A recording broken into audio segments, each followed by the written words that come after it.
আসসালামু আলাইকুম আরহামতুল্লাহি অবরাকাতু। সুপ্রিয় দর্শক, আশা করি সকলেই ভালো আছেন। মানুষ ঋণগ্রস্ত হলে তার বুদ্ধি বিবেকও কমে যায় এবং মিথ্যা কথা বলে ওয়াদা খেলাপ করে। মহানবী সাল্লাল্লাহু আলাইহি ওয়াসাল্লাম ওই ব্যক্তির জানাজা পড়তেন না যে ব্যক্তি ঋণগ্রস্ত হয়ে মৃত্যুবরণ করতেন, বরং সাহাবায়ে কেরামদের নির্দেশ দিতেন, তোমরা জানাজা পড়াও। বুঝতেই পেরেছেন ঋণগ্রস্ত হওয়া কত বড় একটি অপরাধ যদি তাহা পরিশোধ না করা হয়। প্রিয় দর্শক, আজ আমি একটি দোয়া বর্ণনা করব, যে দোয়াটি নিয়মিত পাঠ করলে আশা করি ঋণ থেকে মুক্তি থাকতে পারবেন।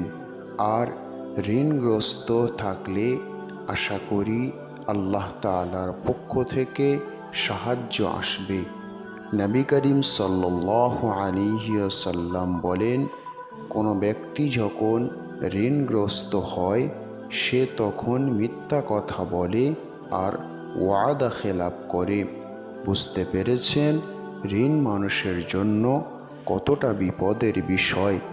প্রিয় দর্শক, প্রতি ফরজ নামাজের পর 7 বার এই দোয়াটি পাঠ করুন, তাহলে ইনশাআল্লাহ আপনি ঋণ থেকে মুক্তি থাকতে পারবেন এবং ঋণ যদি থেকে থাকে তাহলে পরিশোধ হয়ে যাবে।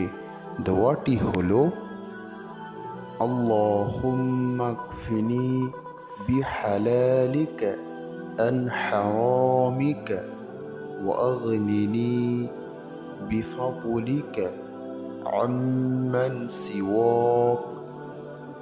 দোয়াটি আমি আরেকবার বলে দিচ্ছি, আল্লাহুম্মা কফিনি বিহালালিকা আন হারামিকা ওয়া আগনিনি বিফাদলিকা আম্মান সিওয়াক। বাংলা উচ্চারণ নিচে দেওয়া আছে, আপনারা যারা আরবি পড়তে পারেন না অবশ্যই বাংলা দেখেও পড়তে পারেন।